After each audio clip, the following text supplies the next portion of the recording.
یہ سلسلہ چلتا گیا. اہل سنت کے امام ہیں, امام نسائی ان کا نام ہے. اہل سنت کی 6 بڑی کتابوں میں سے ایک بڑی کتاب سنن نسائی ان کی ہے. جہاں جا کے انٹرنیٹ پہ سرچ کیجئے گا امام نسائی کی موت کی وجہ کیا بنی. اپنے اماموں کے بارے میں پوچھ لو, چلے ہمارے امام کو چھوڑو, یہ پتہ کرو میں اہل سنت سے مخاطب ہوں کہ امام نسائی کی موت کی وجہ کیا بنی. امام نسائی کی موت کی وجہ کیا بنی, یہ امام المحدثین تھا, اسے بڑی حدیثیں یاد تھی. یہ دمشق گیا, جب یہ دمشق پہنچا تو اس نے دیکھا کہ دمشق میں ممبروں پہ علی کو گالیاں دی جا رہی. گلیوں میں لوگ اگر کسی کو بری گالی دینی ہوتی تھی تو اسے علی کے نام سے مخاطب کر رہے ہیں. یعنی کہ لفظ علی جو قرآن میں عزت کے طور پہ آیا ہے, شام میں گالی کے طور پہ دیا جا رہا ہے. یہ بزرگ تھا. اس نے دمشق کی مرکزی مسجد میں تمام شام کے علماء اور محدثین کو بلایا. اسے کہا آؤ اکٹھے ہو کے میں تم سے کوئی خطاب کرنا چاہتا ہوں. مسجد اموی کھچا کھچ بھر گئی. مدینہ سے امام نسائی آئے ہیں, ان کا خطبہ سننا ہے.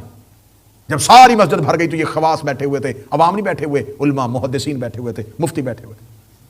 اس نے منبر پہ جا کر علی کے فضائل پڑھنے شروع کر دیے. شام کے کانوں نے کبھی علی کا فضائل سنا ہی نہیں تھا. یہ کس کے فضائل پڑھ رہا ہے, کس علی کی بات کر رہا ہے. اور وہ حدیث پہ حدیث, رسول کی حدیث پہ حدیث. میں نے نبی کو یہ کہتے سنا, نبی نے یہ کہا, سند کے ساتھ نبی کی حدیث سے علی کی شان میں پڑھ رہا ہے. اگلے دن پھر لوگ آئے, انہوں نے پھر علی پڑھا. 3 دن میں انہوں نے 180 حدیثیں شام والوں کو علی کی شان میں سنائی.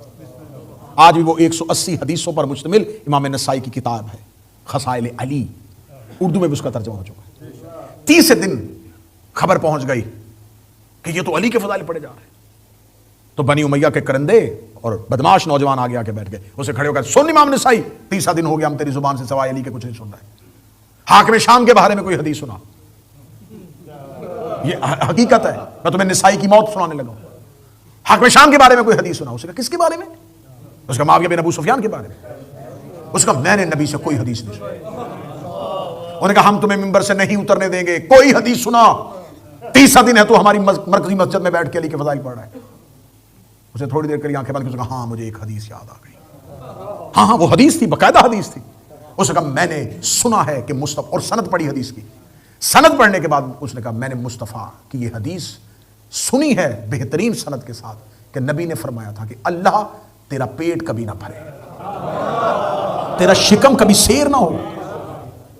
بس اس نے یہ حدیث بیان کی اور انہوں نے اس کو زمین پر گرایا اور گرا کے اس کو اتنا مارا کہ زخمی حالت میں صرف مکہ تک پہنچا اور مکہ جا کے اس کی موت ہو گئی. یعنی کہ اپنوں میں سے بھی کوئی اگر علی پڑھتا تھا تو وہ امام ہی کیوں نہ ہو, اسے مجمع کے اندر مارا جاتا.